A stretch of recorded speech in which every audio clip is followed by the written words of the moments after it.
ఒకరు రాజకీయంలోకి వచ్చిన తర్వాత మళ్ళీ తన వారసులని రాజకీయం తీసుకురావాలని ఎవరు కూడా ఏ తండ్రి ఎవరు అనుకోరు. కాబట్టి అనుకోకుండా సందర్భాలు ఇంట్లో జరిగే విషయాలు కానీ సమాజంలో జరుగుతున్న విషయాలు బట్టి ఆటోమేటిక్గా ఎవరో ఒకరు ఇంట్లో నుంచి తప్పకుండా వారసులాగా మాత్రం తప్పకుండా వెళ్తారు. అది నాకు మేము ముగ్గురిట్లో నేను సెకండ్. నాకు అన్నయ్య ఉన్నాడు, తమ్ముడు ఉన్నాడు. వాళ్ళిద్దరికి రాలేదు.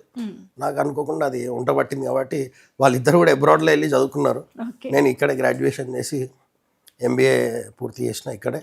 నాన్నగారితో పాటు అట్లనే పని చేసుకుంటూ పోయినా. నేను కూడా చాలా కాలం నుంచి పనిచేస్తున్నా. బూత్ ప్రెసిడెంట్ దగ్గర నుంచి యూత్ వింగ్ ABVPలో కొన్ని రోజులే పనిచేశాను. నేను డైరెక్ట్ ఎలక్షన్లో పనిచేశాను కాబట్టి ABVPలో కొంత సమయం పనిచేసిన. దాని తర్వాత ఒక యూత్ వింగ్ ఇక్కడ ఉన్న యూత్ వింగ్ ప్రెసిడెంట్లా పనిచేసిన. తర్వాత BJP డివిజన్ ఇక్కడ ప్రెసిడెంట్లా పనిచేసిన. Greater Hyderabad youth wing vice ప్రెసిడెంట్లాగా పనిచేసిన. అంటే డిఫరెంట్ బాధ్యతల్లో పనిచేసుకుంటూ వచ్చా.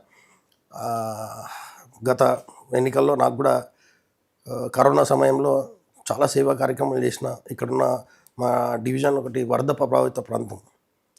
2020 ఫ్లడ్స్ డివాస్టింగ్ మనకు అందరికి తెలుసు.